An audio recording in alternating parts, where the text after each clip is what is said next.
बिस्मिल्लाहिर्रहमानिर्रहीम। अस्सलाम वालेकुम। BNN नेशनल न्यूज़ के साथ मैं हुसैन हुसैन। चलते हैं खबरों की जानिब। सखर रोड की दरगाह भूरा बादल शेर बुखारी की गद्दी नशीन सैयद मस्कीन शाह ने अपने भाई सैयद वकार शाह के हमरा प्रेस कॉन्फ्रेंस की। दोनों भाई सखर नेशनल प्रेस क्लब पहुंचे और मीडिया से गुफ्तगू करते हुए हमारी बहन नजमा शाह को 2021 में बेदर्दी से कत्ल किया गया था। उन्होंने बताया कि कत्ल केस में रसूल शाह उर्फ गुलजार शाह, रजाक शाह, आसिफ शाह, अमीर अली शाह और दीगर अफराद नामजद थे, जिन्हें अदालत ने कत्ल के मुकदमा में उम्र कैद की सजा सुनाई। उन्होंने मजीद कहा कि सजा के बाद मुलज़मान की जानिब से सुलह के लिए रब्ता किया गया, जिस पर इलाके के मौजूद शख्सियत फ़कीर इनायतुल्लाह बरूड़ू के पास फैसला हुआ। फैसले के मुताबिक मुलज़मान ने अपनी जायदादें तहरीरी तौर पर हमारे नाम कर दी थी और यह भी तय पाया था कि वो कभी वापस अपने घरों को नहीं आएंगे।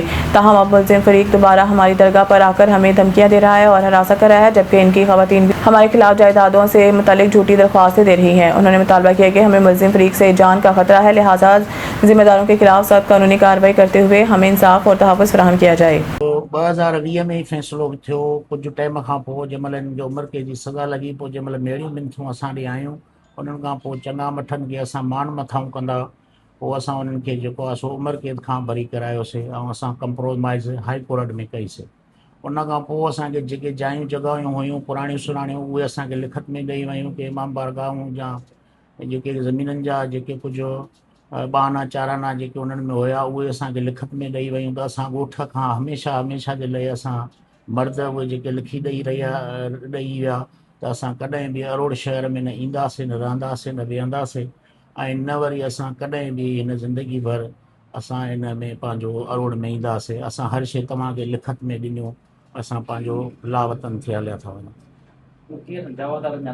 जवाबदार हिकिड़ो रसूल शाह उर्फ गुलज़ार शाह, ॿियो हुन जा जेके भाणेजा आहिनि रज़ाक शाह, पीरल शाह, आसिफ शाह ऐं हाणे हुन जा रज़ाक शाह जा भाटिया ई आहिनि अमीर अली शाह ऐं हुनजी वालदा आहे।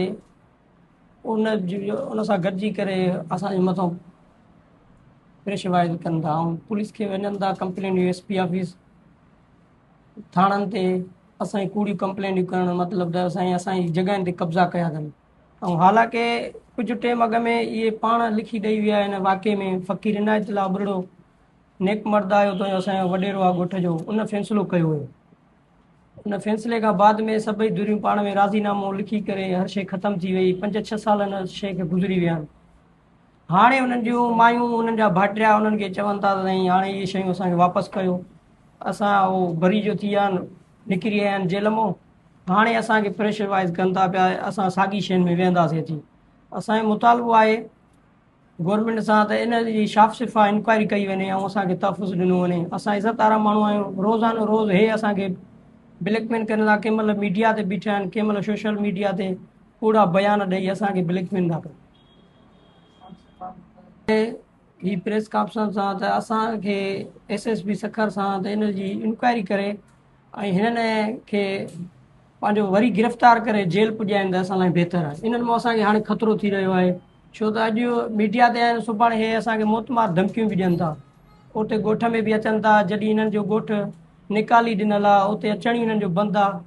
उते 2-3 ॼणा ॿियनि माण्हुनि सां गॾिजी असां वटि अचनि था, घरनि जे ॿाहिरां असांखे मोतमार धमकियूं ऐं प्रेशराइज़। असांजी हाणे दरगाह जा ताला भञी विया आहिनि, उते दरगाह ते अची हमला करे विया आहिनि। असां इहा ई गुज़ारिश आहे SSP सखर सां त असांखे तहसीब इन्हनि माण्हुनि खां ॾिनो वञे ऐं इन्हनि माण्हुनि खे पाबंद कयो वञे। इहे माण्हू असां लाइ वॾे ख़तरनाक आहिनि। उतां साईं अंदरि कटराड़े जा ताला हुया, जेको खज़ानो हूंदो आहे उहो बि खणी विया, कुझु बेंट्रियूं हुयूं ऐं पखा हुया। राति जे टाइम में अची करे उतां ज़ोरीअ खणी विया। हुन फ़क़ीरनि रोकियो बि आहे, फ़क़ीरनि खे बि हुननि गारियूं गंद ॾेई करे उहे खणी हलिया विया आहिनि। दरगाह हज़रत शाह शकरगंज जिला में, करोड़ में आहे, पहाड़ी में वाक़ आहे।